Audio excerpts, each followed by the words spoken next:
Você aí, que é um profissional que quer fazer a diferença, você que é um profissional do futuro, um profissional que deseja realmente ter uma prática clínica ou uma prática escolar baseada em evidência, então você tem que prestar atenção muito bem no que o Roy e eu temos para falar para vocês, porque temos um recado muito importante para dar para vocês. E eu vou descomplicar a neurociências um pouquinho para vocês, mas mais importante do que esse momento aqui agora é a oportunidade de vivenciar esse congresso maravilhoso. Então, parabenizo a organização da Neurointegra. Tá bem, Roy? Meus parabéns. Um evento Obrigado. maravilhoso. E esse evento, basicamente, ele pretende descomplicar neurociências e trazer coisas muito práticas, aplicáveis, em 7 dias. E uma oportunidade muito grande, porque você não se desloca da sua residência, você não tem gastos com hotel, você não tem gastos com avião, e você pode ter o contato com vários profissionais de ponta desse Brasil, né, falando sobre neurociência. Muitos amigos vão palestrar, inclusive, eu também estarei lá falando um pouco de estimulação neuropsicológica, somada à estimulação psicomotora, tá? Na estimulação dessas crianças, tá? Crianças pré-escolares, crianças escolares, beleza? E aí eu vou te falar como que esse congresso vai desmistificar um pouco e descomplicar um pouco a neurociências. Bem, isso é possível, obviamente, porque o Roy e toda a equipe Neurointegra conseguiu reunir aí 22 profissionais de diversas áreas, fonoaudiólogo, pedagogo, psicopedagogo, psicólogo, para falar um pouco de cada área. Então, temos diversos assuntos para vocês, então, dificilmente alguém não vai ser atendido nesse congresso, show? Então, é interessante que eu conheço diversos profissionais que ficam perdidos na prática clínica, ficam perdidos na escola. Muitas crianças com transtornos de aprendizagem, por exemplo, passam a ser um gerador de culpa para esse profissional que está na escola, que, por hora, começa a encontrar nessa dificuldade dessa criança, às vezes, uma frustração profissional, no caso de não saber o que muitas vezes está acontecendo com ela. Então, a neurociências vem revelar para vocês um pouco sobre como você consegue descobrir esse cérebro humano. A aprendizagem está totalmente conectada ao cérebro humano. E eu conheço também vários excelentes profissionais que são maravilhosos, conhecem o sistema nervoso perfeitamente, mas eles estão desmotivados. Por que estão desmotivados? Eles estão vivenciando um efeito de gota no oceano. O que é um efeito de gota no oceano? Ele acha que ele sozinho, ele não consegue mudar o sistema. Ele sozinho não consegue mudar o sistema educacional, ele sozinho ele não consegue mudar o sistema de saúde que nós temos. E eu sou fonoaudiólogo, eu atuo nas policlínicas municipais de 2 municípios do Rio de Janeiro. Eu também sou fundador do Instituto de Fonoaudiologia, Neurociências e Aprendizagem, e nessa minha prática clínica eu aprendi muitas coisas importantes, sobretudo reconhecer essa dor dos profissionais, fonoaudiólogos, psicólogos, a dor do professor, e eu tive a oportunidade de dar consultorias e entender um pouco das dificuldades desses profissionais e, a partir da neurociências, a gente conseguir modificar um pouco da conduta desses profissionais, da percepção das dificuldades dos transtornos de aprendizagem. Então, beleza. Esses profissionais que eles estavam desmotivados, ou esses profissionais que, por vezes, estavam perdidos, né? E alguns também, muitos já especialistas em neurociências, muitos especialistas em neuropsicologia, especialistas em neuropsicopedagogia, eles se encontram um pouco perdidos, porque eles não conseguem transferir o conhecimento que eles obtiveram na pós-graduação, na especialização, no mestrado, para a prática clínica, para a prática na escola, na própria escola. Então, um dia esses profissionais eles resolveram mudar e buscar meios diferentes para se capacitar, para se motivar. Então, esse congresso, muito mais do que simplesmente algo que vai desvelar, vai revelar a neurociências, ele busca resolver e mudar o seu estado de espírito com relação à sua situação profissional. Ele vai te motivar a, além de, vai te motivar a buscar novos caminhos, claro, através dessa ciência maravilhosa que a gente vai conversar um pouco sobre, mas também ele vai acrescentar demais na sua vida com relação a tomadas de ação. Então, ao longo desses meus 10 anos que eu vejo a transformação de vários profissionais que somente eu passando conteúdos básicos de neurociência, conteúdos básicos para você identificar transtorno do espectro autístico, conhecimentos básicos para o manejo de transtornos do neurodesenvolvimento, como o déficit de atenção, o TDAH, manejos básicos, aliás, estimulações básicas nos pré-escolares para a gente estar minimizando o risco de dislexia, certo? Tudo através da neurociência, e alguns conteúdos básicos me fez, durante esses 10 anos, observar como esses profissionais e como essas escolas modificaram completamente a sua atuação, certo? E são coisas, muitas vezes, simples. A neurociência, sim, é uma ciência muito complicada. Imagine estudar simplesmente o sistema nervoso central. É uma das coisas mais desafiadoras do ser humano. Porém, imagine que na prática a neurociência seja muito simples. Seja muito simples. Realmente é muito simples, isso a gente vai descobrir aqui nesse congresso, em algumas palestras, inclusive na minha, sobre psicomotricidade, estimulação neuropsicomotora. Tá bom? Enfim, eles transformaram a vida deles, e eu sempre vou falar um pouco de neurociências para cada um desse profissional. E o mais interessante de todos, se você alguém aí não faz ideia do que é neurociências, escreve aqui para mim, número 1. Tipo assim, não é que não faça ideia, mas que realmente não sabe como introduzir a neurociências no dia a dia, seja na clínica, seja na escola. Escreve aqui para mim, fazendo um favor, número 1. Quem não sabe como aplicar ainda a neurociência. E eu tenho uma boa notícia para você. A boa notícia é o seguinte, que muitos de vocês, mesmo sem conhecerem a neurociência, muitos usam algumas estratégias da neurociência. Muitos conseguem, sim, identificar transtornos de aprendizagem. Porém, a gente pode refinar essa percepção, certo? A gente pode refinar esse conhecimento. Você ficando aqui no final, até o final desse vídeo, eu vou falar um pouquinho de neurociências, mas eu vou apresentar para vocês alguns recursos, evidências científicas que eu trago aqui para você, indicação de alguns livros para sua prática clínica. Muito legal. Ô, Roy, você está aí, Roy? Roy? Sim, tô sim. Beleza. Então, pessoal, se você ficar aí, você vai descobrir alguns livros extremamente atualizados sobre a neurociência. Eu vou falar um pouquinho para vocês agora, tá? Sobre o que é neurociências, e eu vou compartilhar para vocês um vídeo muito interessante, e vocês vão ouvir o meu áudio. Tem bastante gente aqui no canal, pessoal, do que é neurociência. Bastante gente, né? Então a gente vai descobrir agora.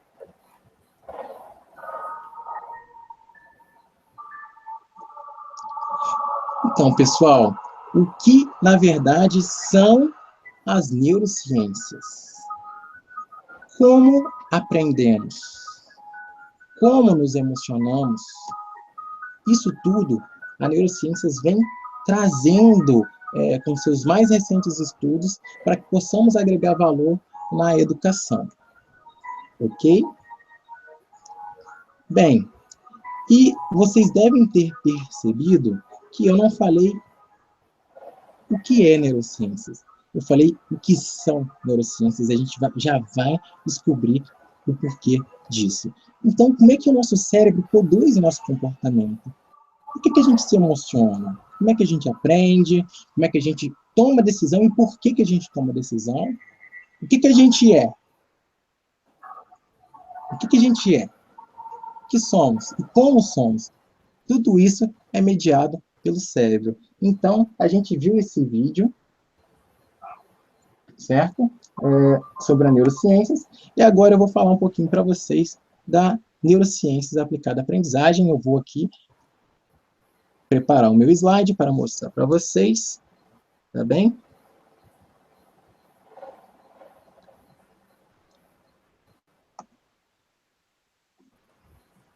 Vou abrir o meu slide.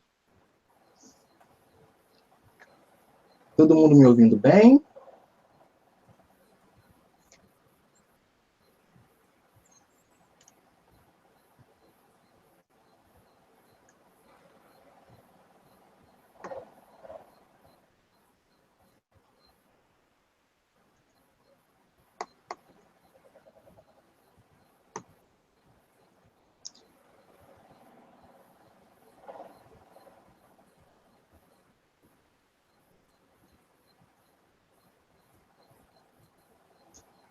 Prontinho, só aprontando aqui o slide para vocês, que é neurociências.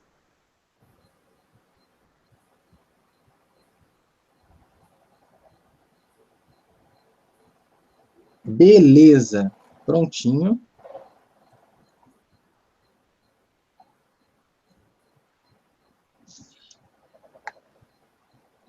Prontinho.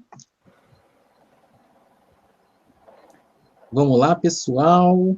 Agora, fomos. Todo mundo visualizando aí direitinho. Tá ok? Então, meu nome é Jonathan Bandeira. Eu não tinha me apresentado com relação às minhas especialidades. Eu tive a oportunidade de, na minha prática clínica, conhecer algumas especialidades, dentre elas a própria neurociências aplicada à aprendizagem. Tive a oportunidade de conhecer a psicopedagogia e também a psicomotricidade, tá bem? E eu vou começar a falar para vocês o que é, afinal, a neurociências. O que é neurociência, gente?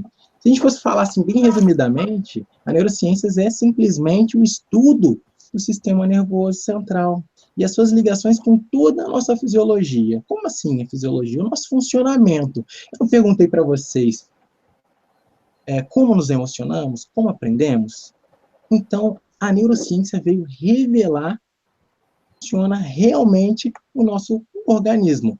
E esse estudo, obviamente, que não vem de agora. Esse estudo é um estudo que é até engraçado, mas esse estudo ele vem inquietar desde os primórdios da nossa civilização. No Antigo Egito já se pensava aonde estaria a alma do ser humano, e lá o primeiro estudo que falava sobre o cérebro vem do Egito, e eles achavam que a alma, a mente, estava dentro de ventrículos. Ventrículos são cavidades que estão dentro do nosso cérebro. E é muito interessante, isso denomina uma era dos ventriculistas, e posteriormente caiu-se o conhecimento e a grande sacada de que não era dos ventrículos que surgiria a nossa alma, a nossa mente. Eles referiam a alma para a mente, e sim do nosso córtex cerebral. Agora, imagine você, naquela época, imagine você há 200 anos atrás agora. Imagine você há 200 anos atrás e tentando entender por que alguns fenômenos aconteciam com certas pessoas, sendo que você nunca tinha ouvido falar de sistema nervoso central. Aí, de repente, um minerador sofre um acidente de trabalho, uma barra transpassa o olho, a órbita dele, e atinge diretamente o sistema nervoso dele, na verdade, o córtex pré-frontal. Se eu colocar a mão na testa, ali fica o córtex pré-frontal. Então, essa barra transpassou e feriu aquele trabalhador que trabalha com mineração, e, na verdade, causou um dano nele, que ele não faleceu, mas causou um dano nele que foi a evolução da nossa ciência. Então, a partir daquele momento, aquele cidadão teve alterações comportamentais, mas não teve nenhuma alteração de linguagem, não teve nenhuma outro tipo de alteração, apenas comportamental. E aí, os neurocientistas descobriram que o córtex premotor estava extremamente ligado ao comportamento. Eu só estou contando essa história para vocês, para a gente entender como que evoluiu ao longo do espaço a neurociências. E esse meu slide aqui tem mais a ver com motivar vocês do que propriamente dito falar de neurociências, porque muitas coisas que eu vou falar, eu tenho certeza que você, se você não sabe, você vai aprender nesse congresso. Mas o mais legal é motivar vocês. Enfim, a neurociência, como eu falei, ela estuda o sistema nervoso central, o funcionamento, mas tá bom, eu conheço a neurociências, eu estudei neurociências, como é que ela pode me ajudar, como é que ela pode contribuir para o meu trabalho?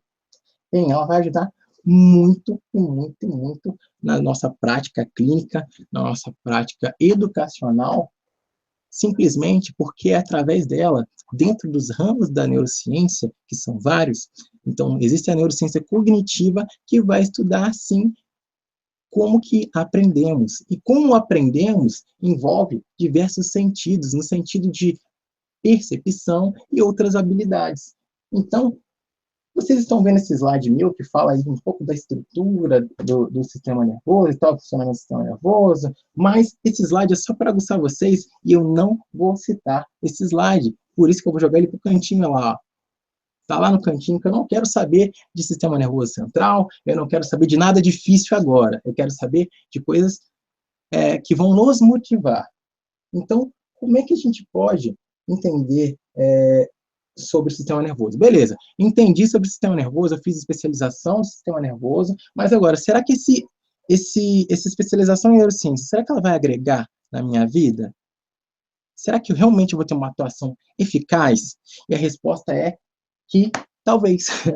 Talvez sim, talvez não, mas o conhecimento do sistema nervoso central por si só, ele não faz com que você tenha uma prática clínica eficaz.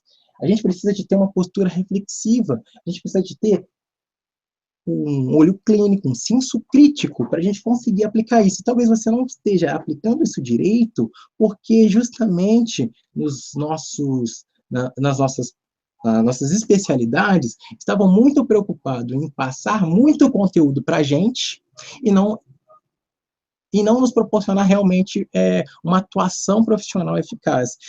Muito engraçado, né? Porque é justamente isso que a gente acaba fazendo com as nossas crianças, não é verdade? A gente quer passar muito conteúdo para eles que não necessariamente vai realmente gerar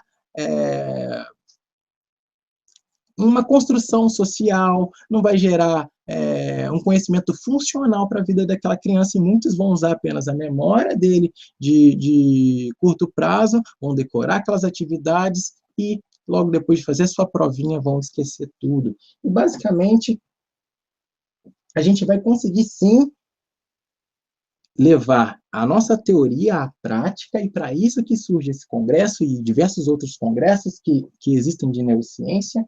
Eu estou falando de congresso, claro que eu cito o CONAPED, mas estou falando de congresso de uma maneira geral.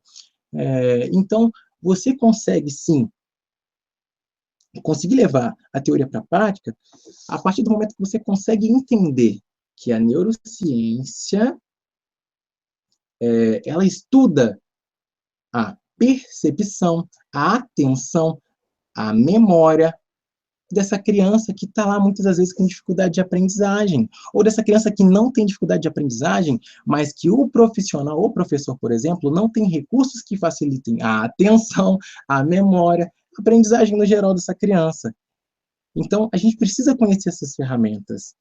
E agora é interessante falar que algumas pessoas, vocês com certeza conhecem algumas pessoas que falam, que criticam sobre a neurociência, professores que estão com um pensamento bem rígido e falam que a neurociência é um jeito de patologizar as crianças, e isso não é verdade. A realidade é que esses profissionais têm uma visão ultrapassada. Eles têm uma visão ultrapassada e eles acham que simplesmente a neurociências e colocar o cérebro como referência na aprendizagem é biologizar o ato de aprender, Mas a gente sabe que não é bem assim que acontece, e no século XXI a gente sabe que alguns outros profissionais buscam ter não uma visão ultrapassada, mas uma visão de sucesso.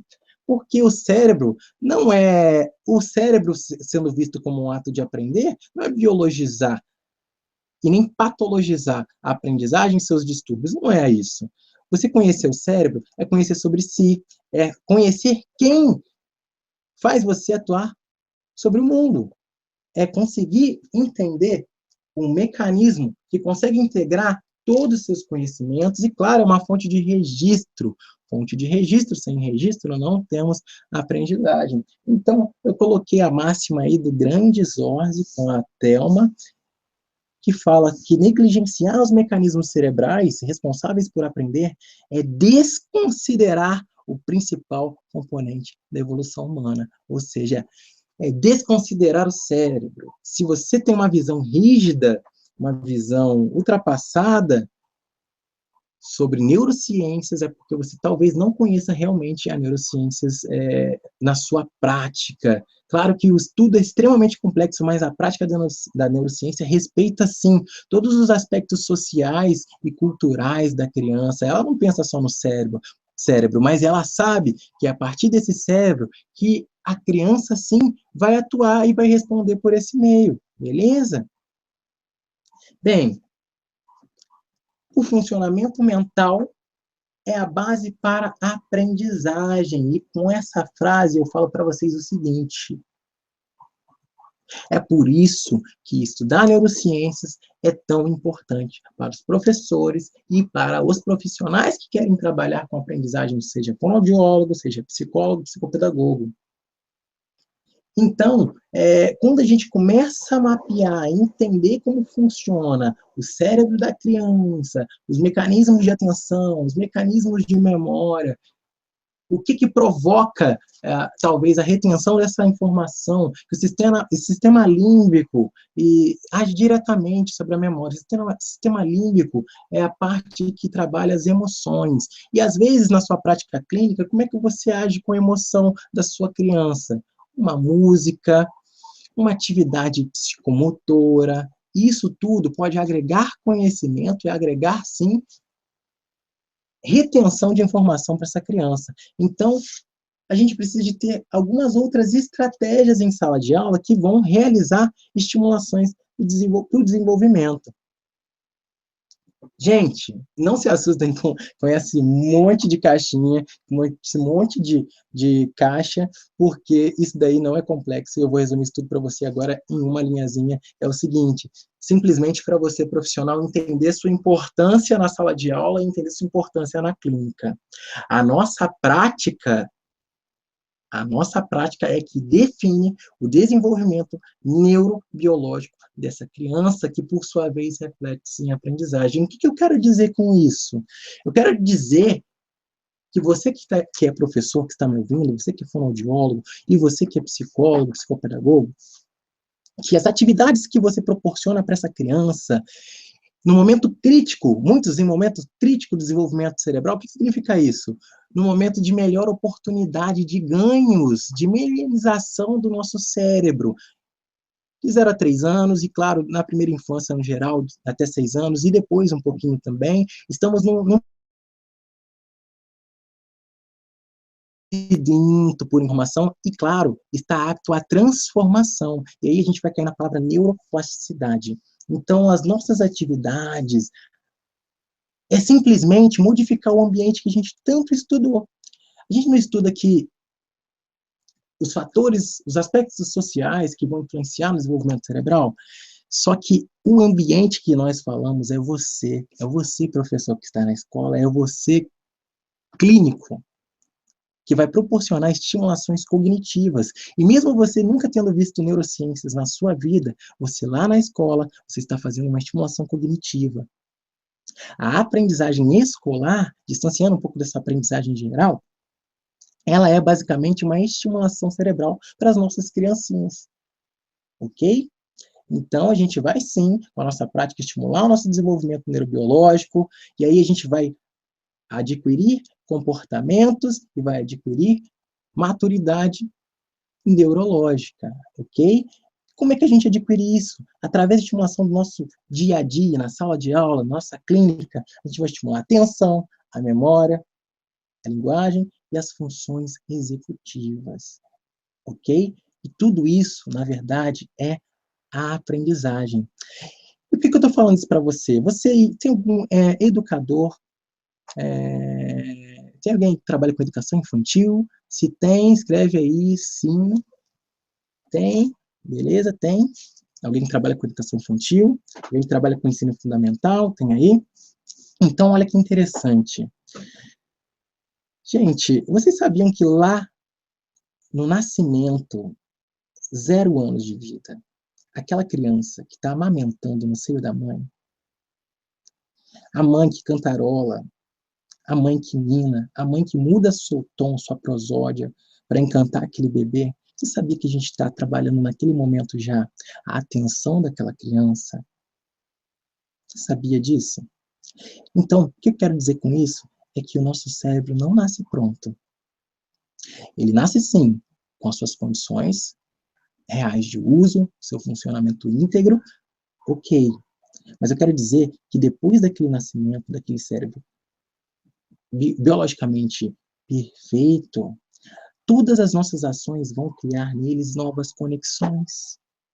Todas as nossas ações vão criar nele novas aprendizagens. Então, quando eu falo em aprendizagem, a criança, por exemplo, que nasce com reflexo de sucção, e posteriormente aquele reflexo passa a ser uma reação circular primária, ou seja, ela voluntariamente ela quer sugar o seio da mãe, isso foi uma aprendizagem extraordinária na vida da criança. E você aí da educação infantil, aonde eu quero chegar com você agora? Você sabia que se você tiver uma atuação extremamente eficaz e souber estimular habilidades da linguagem, que são preditivas para o desenvolvimento da leitura escrita e da matemática, de reverter uma palavra muito forte, mas você sabia que você pode minimizar crianças que muitas vezes teriam problemas com a dislexia, que é uma coisa neurológica? Olha só, vocês entendem que vocês podem mudar o futuro dessa criança com uma estimulação de atenção, com uma brincadeira direcionada para regular as funções executivas, seja na sala de aula, seja lá no maternal? Você já começando a fazer esse estímulo, você sabia que você pode minimizar o transtorno do déficit de atenção e aprendizagem? Você consegue minimizar o TDAH com ações diretamente relacionadas às funções executivas, que é direcionar o nosso cérebro à meta. O que é isso? É simplesmente a gente proporcionar brincadeiras que a criança precisa aguardar a sua vez. É simplesmente quando a criança vivencia uma brincadeira e ela perde, e aquela frustração para ela é necessária para que ela no futuro tenha uma flexibilidade maior cognitiva. Beleza? Então, é isso que eu tinha para falar para vocês. O nosso cérebro, então, ele interage e reage ao ambiente. E nessa interação, gente, os nossos neurônios, que são 100 bilhões de neurônios, um ligado ao outro, conectado ao outro, vão formar sinapses. A cada aprendizagem que você na sala de aula ou na sua clínica instala nessa criança, é uma nova sinapse. E a gente tem a oportunidade de modificar, sim, a aprendizagem do Brasil e do mundo com as nossas ações. Somos apenas gota no oceano, eu sei. Mas se não tivesse gota, não existiria oceano. Então, se você correr atrás, se capacitar, lutar, gastar tudo e dar tudo de si para proporcionar uma melhor aula, um melhor atendimento clínico, você sim vai conseguir ser um profissional de sucesso. E quem ficou até agora, eu vou dar aquilo que eu falei, prometi para você, eu vou dar aquele bônus que eu prometi para você, eu só vou ver, aí está meu contato, quem quiser entrar em contato, quiser algum material depois, pode entrar em contato, drjanetomadeira@cloud.com, tá bom? E agora eu vou conversar um pouco com o Roy, Roy, estou voltando aqui, o meu rostinho, vamos lá. Opa, tô vendo sua cara agora. Aê, tudo bem?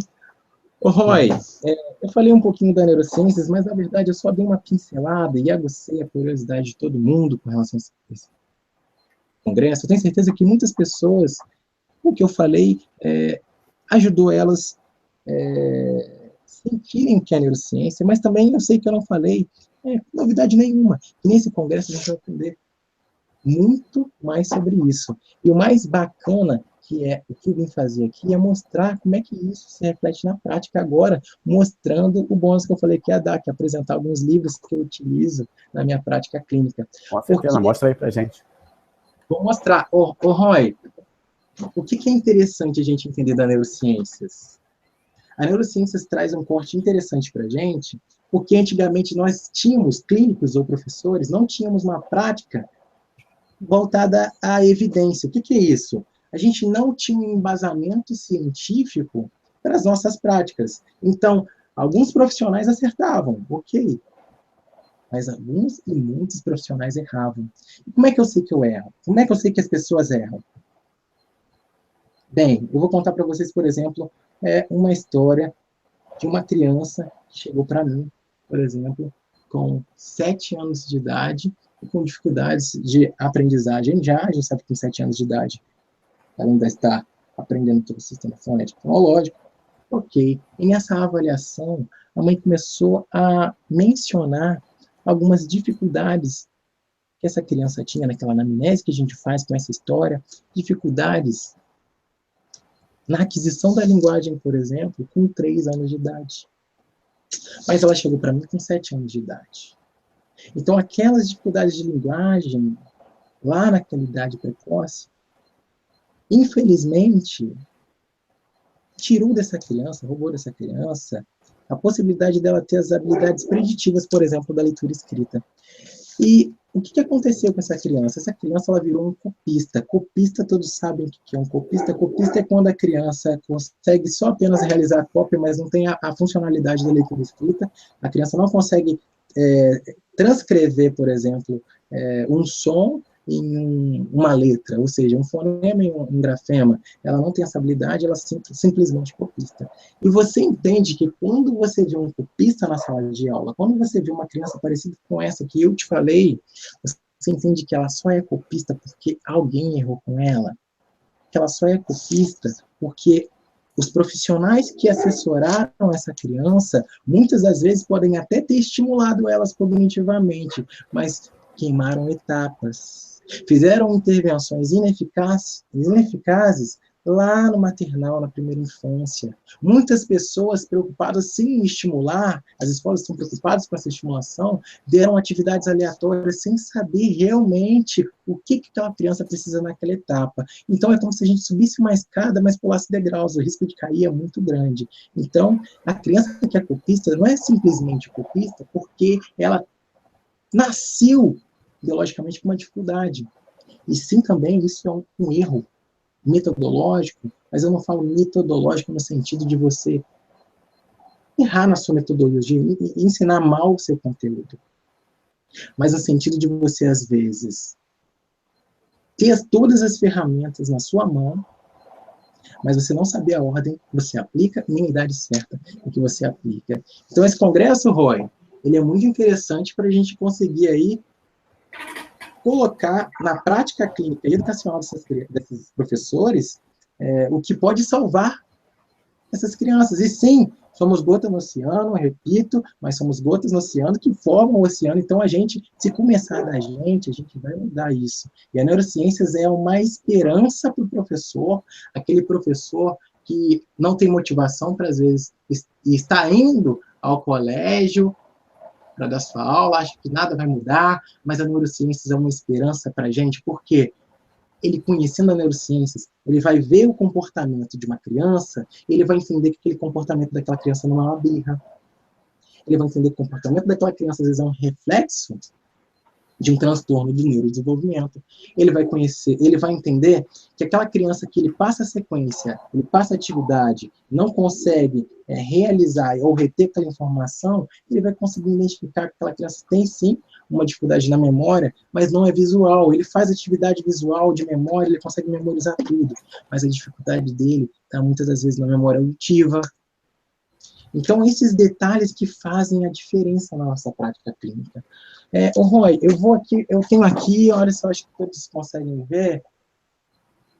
Estamos vendo direitinho. Um pouco da minha estante, meus livrinhos, adoro essa estante, eu acho muito importante a gente procurar se capacitar, tanto com congressos, mas também a gente comprar os livros, e o meu grande bônus, você quer falar alguma coisa antes do bônus?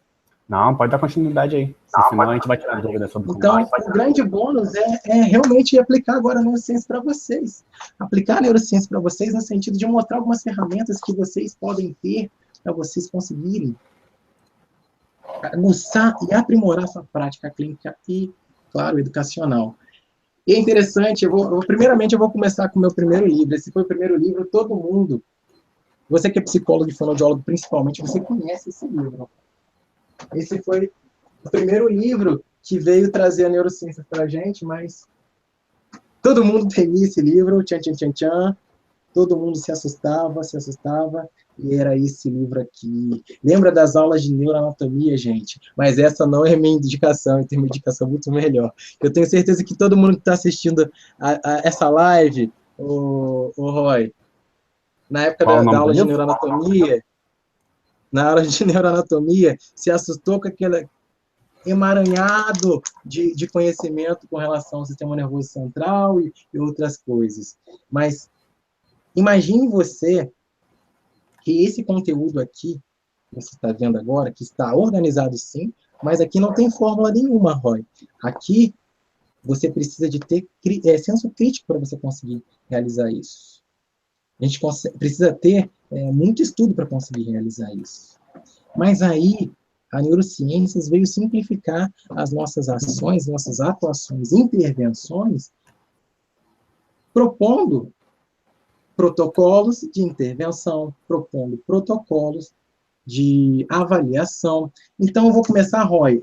Em nome do Roy, que o Roy falou que uma das dúvidas que vocês tinham muito é sobre autismo. Era isso, Roy? É verdade? Exatamente, bastante pedido.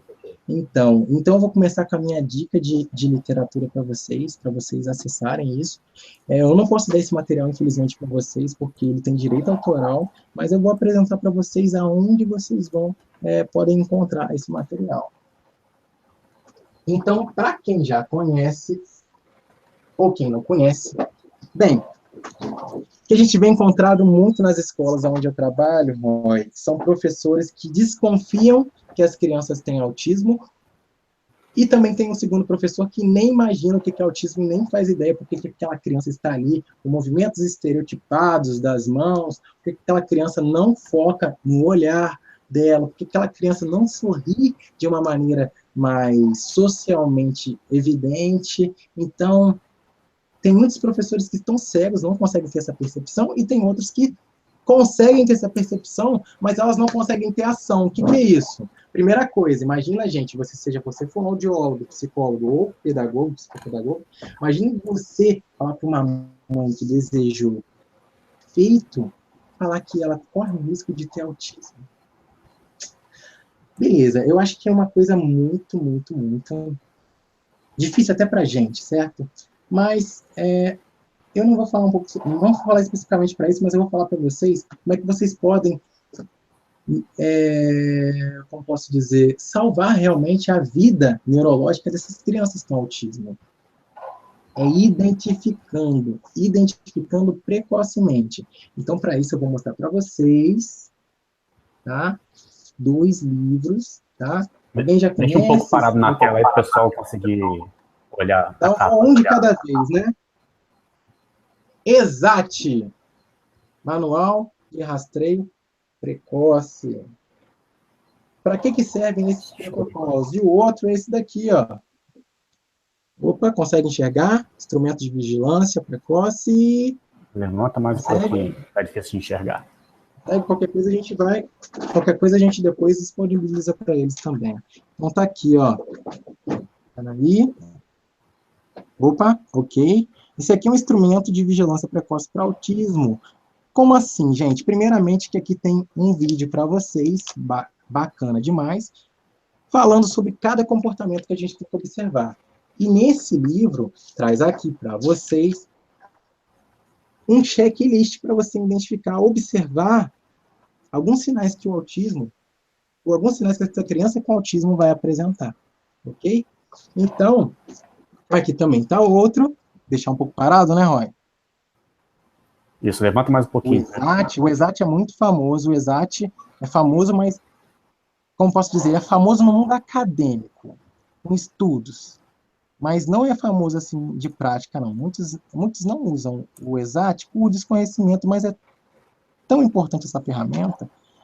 O que essas ferramentas podem fazer para você e, claro, para essas crianças? Simplesmente, aquela criança que está lá na escola com 3, 4 anos de idade, você olha para ela, acha, nossa, essa criança está diferente, essa criança tem um desenvolvimento atípico, essa criança não responde ao meu olhar, não responde ao meu toque, essa criança tem estereotipias, certo? Essa criança ainda não desenvolveu a linguagem dela como as outras crianças.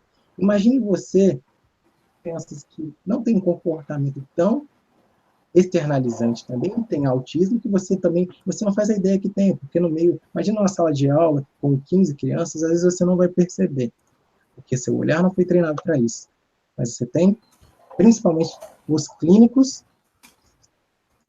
esses 2 livros que são fundamentais para a sua prática clínica, que você vai pedir para esse pai, para essa mãe, responder para você vai fazer, claro, o encaminhamento para o neuropediatra, tá bem? Então, esse é o primeiro bônus que eu tenho para vocês, livros bacanas, depois a gente pode conversar mais, em outro momento, meu e-mail está ali, tá bom? Escreve aí do lado para mim o nome dos livros e a editora, depois que você terminar, e eu paro passar para o pessoal. Ah, sim, ok. Porque alguns não conseguiram visualizar o nome.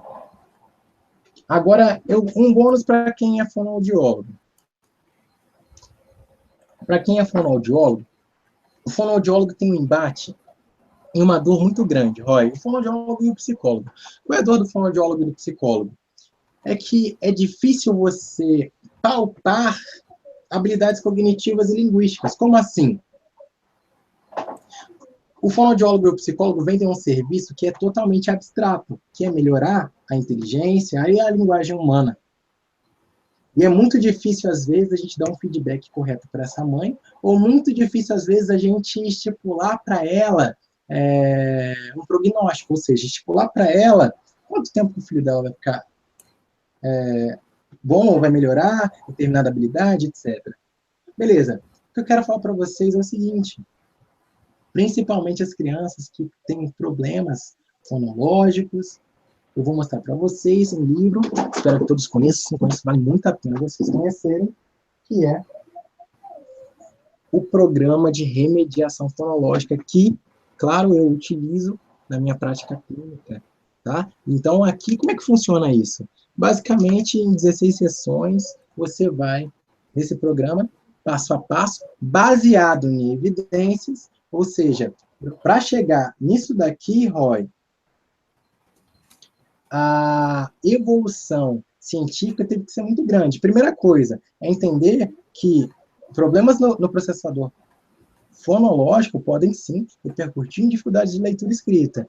E aí, a gente, entendendo isso, a gente vai começar a prever e estimular essas habilidades. Então, a criança que já tem, sim, um problema fonológico, ou seja, na linguagem, problema fonológico, como é que externaliza isso? São crianças que falam errado, que é a queixa que chega para mim, crianças que atrasam na fala também, certo? Crianças que trocam na fala, essas trocas na fala são processos fonológicos, tá? Ou seja, numa fase de desenvolvimento, todos vão passar por essas trocas, porém, elas podem perdurar, isso é um sinal de maturidade neurológica, certo? Uma troquinha na fala não é uma troquinha na fala. Uma troquinha na fala é, sim, uma criança que está ali com o seu processo fonológico, o seu desempenho linguístico cognitivo em déficit. Não que esteja em déficit, mas está atrasada. Ela precisa de estimulação. Porque se essa criança tem 5 anos e tem um déficit fonológico, quando ela for para a alfabetização, quem não tinha vai começar a aprender, vai começar a entender essas estratégias, e quem? A criança que estava lá, que tinha dificuldade, que não foi estimulada, não fez uma terapia fonoaudiológica, não fez uma terapia com o psicopedagogo, com o psicólogo, ela vai começar a colher os frutos dessa falta de acesso à saúde. Ela vai começar a ter dificuldades, e ela vai começar a transpor aquelas trocas da fala na escrita. Então, esse é o segundo bônus, tá? Então, tá aqui, Programa de Remediação Fonológica, beleza? Da Capellini, que é muito amada aí dentro da fonoaudiologia e de outras áreas, como a pedagogia também. Beleza pura. Caramba, eu tô vendo um livro aqui que é tão velho. Eu não vou falar dele não, mas eu acho que todo mundo conhece esse livro aqui, né? Esse daqui é dos psicólogos. É tão velho, mas ainda assim é tão atualizado. Gente, vocês lembram do Bender, gente? Do Bender. Eu não vou falar sobre o Bender, não, mas para quem não conhece o Bender é uma ferramenta maravilhosa de diagnóstico para criança. E não só o Bender, tem um teste de desenho, porque a criança, muitas vezes, ela não vai nem verbalizar. E muitas vezes é um pouco difícil você apurar ou medir, falando assim, uma linguagem mais psicométrica, a cognição, a inteligência dessa criança, a maturidade neurofisiológica dessa criança. E imagine você, a partir de um desenho simples, um desenho de uma pessoa, ou cópia de figuras, como é no Bender, conseguir entender como é que é essa maturidade dela neurofisiológica. Nossa, isso é muito rico. Vamos fazer mais um bônus para vocês, mais interessante para você. E é o último bônus que eu vou dar para vocês, mas se vocês quiserem mais dicas, depois vocês podem entrar em contato com o Roy ou comigo. Bem, beleza. A gente está num momento de globalização, muita informação, internet, as crianças já nascem já com o celular na mão, enfim. Mas eu só sei que uma coisa é muito evidente através das estatísticas na sala de aula, e uma de cada 20 crianças, ou seja, uma por sala, pelo menos vai ter essa dificuldade que eu vou falar agora, que é o TDAH, certo? Transtorno de déficit de atenção e hiperatividade. E a gente muito fala sobre TDAH, e muitos dão até diagnóstico errado de TDAH, que às vezes não é TDAH, é uma ansiedade, beleza? Enfim, mas o que eu quero falar para vocês? Eu só citei o TDAH porque as dificuldades que a gente observa que o TDAH tem em déficit, sabe? Aquela dificuldade de ficar parado na sala de aula, mas não só ficar parado, aquela atividade dele ter um automonitoramento para ele fazer a sua atividade, ficar quietinho ali e não pular para outra. Isso são funções executivas. Ele não consegue colocar as metas dele, né, aquelas metas até um objetivo, cumprir um objetivo. Certo? As funções executivas estão em déficit. E por isso que eu vim mostrar para você um método recente que saiu da Rochelle, beleza? Que é o PENSE, que é o Programa de Estimulação Neuropsicológica da Cognição em Escolares. Ou seja, isso daqui, gente, é uma ferramenta maravilhosa, tá? Para vocês realizarem uma estimulação neuropsicológica nas crianças, tá? Você que é psicólogo, pedagogo, fonoaudiólogo. E o mais interessante disso tudo, que além de você transformar e prevenir, que estamos falando de prevenção. Como assim prevenção? Vamos pegar um grupo homogêneo, ou, claro, vamos pegar um grupo de risco e começar a fazer estimulações neuropsicológicas dele, focado na cognição dessas crianças, para que elas tenham atenuadas, quem tem um transtorno do neurodesenvolvimento, atenuadas as dificuldades dessas habilidades. Porque, por exemplo, uma criança que chora, se frustra muito quando ela perde num jogo, o que se denomina? Isso significa que essa criança tem pouca flexibilidade cognitiva. E isso precisa ser trabalhado. Essa criança, sendo um adulto com pouca flexibilidade cognitiva, é o adulto que vai terminar um relacionamento e vai ficar depressivo, é um adulto que vai ter uma perda muito grande no trabalho, etc., ficar desempregado, vai querer se suicidar. Então, a gente tem que sempre fazer essas estimulações desde a tenra infância, e vocês conseguem ver que é um iceberg, a pontinha do iceberg, que eu falei lá na fase adulta como é que se repercute, e eu estou falando agora de criança. Enfim, isso aqui é muito importante, muito bacana, tá? É um programa que está muito bem dividido, capitulado. Fala de memória de trabalho, de flexibilidade cognitiva, beleza? Então, são ferramentas importantíssimas que você, assim como eu, pode usar na prática clínica. E vocês também, é muito importante que vocês, como quem é pesquisador, conseguir transportar essa realidade para a sua e, sim, fazer os registros disso, validar a sua adaptação. Então, por exemplo, eu atuo numa clínica, aliás, eu atuo em várias clínicas, mas eu falo de uma clínica especial, que é uma policlínica municipal, onde eu realizo esse programa de estimulação neuropsicológica, mas eu me baseio nele, porém eu faço um experimento com ele. Na verdade, não é um experimento, mas uma adaptação. Qual adaptação? Uma adaptação onde eu estimulo primeiramente a linguagem dessas crianças. Eu estimulo fonologicamente essas crianças, estimulo o processamento auditivo dessas crianças e, consequentemente, através do jogo, eu consigo fazer a estimulação também neuropsicológica deles e eu me inspiro nesse programa aqui. Então, eu indico para vocês, tá bem? Um super presente para vocês. Relembrando só para eles não esquecerem, Roy, que é para você identificar o autismo aí na sua prática clínica, você que é pedagogo, principalmente, psicopedagogo, fonoaudiólogo, psicólogo. Sim, depois vai enviar por e-mail, pessoal, o nome de todos os livros. Manual exato. Vamos mandar, sim. Aqui é o instrumento de vigilância precoce do autismo. Os dois têm um protocolo onde que o pai, eu acho importante você preencher com o pai. Eu acho importante você não dar isso para o pai, você preencher com ele, conversar com ele a cada resposta, porque muitas coisas o pai vai mencionar positivamente e nem sempre é. Quer um exemplo? Você sabe o que é brincar?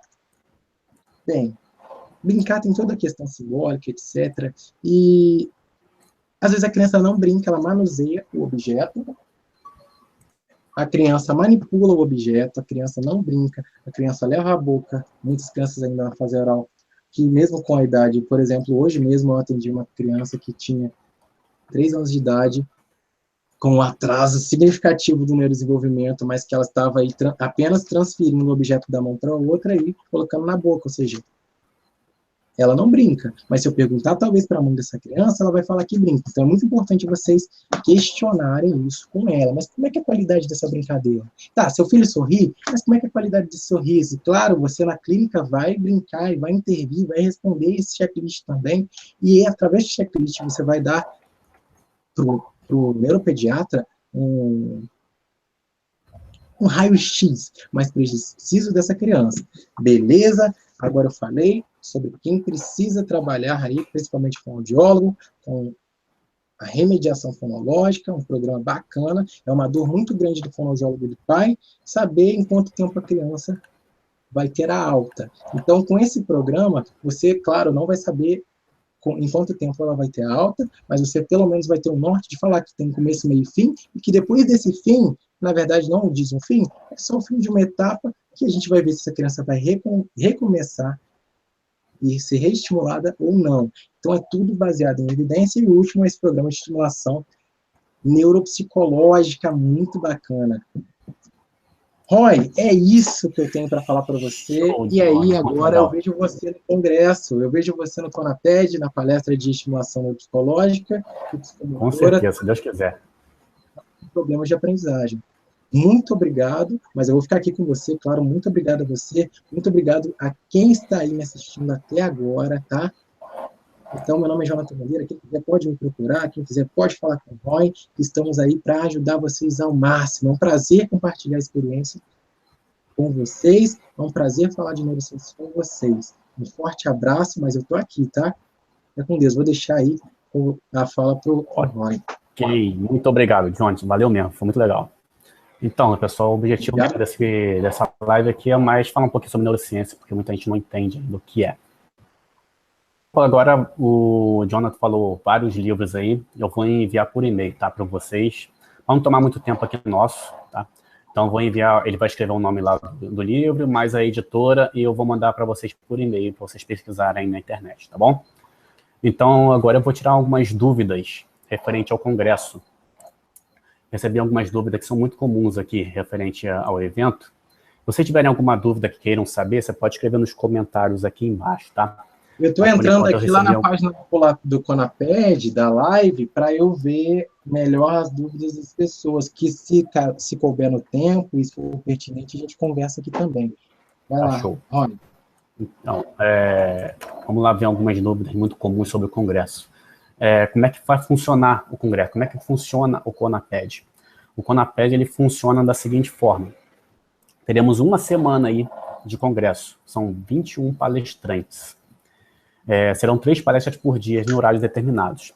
Essas palestras não terão reprise, tá? Elas vão ser exibidas no horário especificado lá na programação. A programação você pode verificar lá no www.conaped.com.br, onde você pode ver o nome dos palestrantes, mais o assunto que eles vão falar, o tema que eles vão dizer lá no congresso, tá? Vocês podem verificar lá no site a programação completa. Então, serão 3 palestras por dia, sem reprise, e é gratuito durante esse horário, tá? Vocês não vão pagar nada para poder assistir todo esse conteúdo que trazemos aqui para vocês, tá bom? São 21 palestrantes, até o Jonathan também vai se contar com 22, ele também vai participar aí com a gente. E provavelmente conseguirei um outro palestrante, que ainda não está confirmado, tá? Então serão aí 23 palestrantes. Quando confirmar, eu vou enviar um e-mail para vocês confirmando esse mais um palestrante. Outra pergunta também que tem muito aqui, quanto é que custa o Conaped? Para você assistir durante a semana do congresso não custa nada, é gratuito. Você pode entrar no horário que você quiser, no horário da programação, que uma começa às 6, outra começa às 8, e a última palestra do dia começa às 22. No sábado e domingo é um horário antes, né? A primeira começa às 5, outra às 7, e, não me engano, a última às 9 horas da noite. Então, nesses horários, você pode assistir gratuitamente cada uma, tá bom? Mais uma pergunta aqui. Esse aqui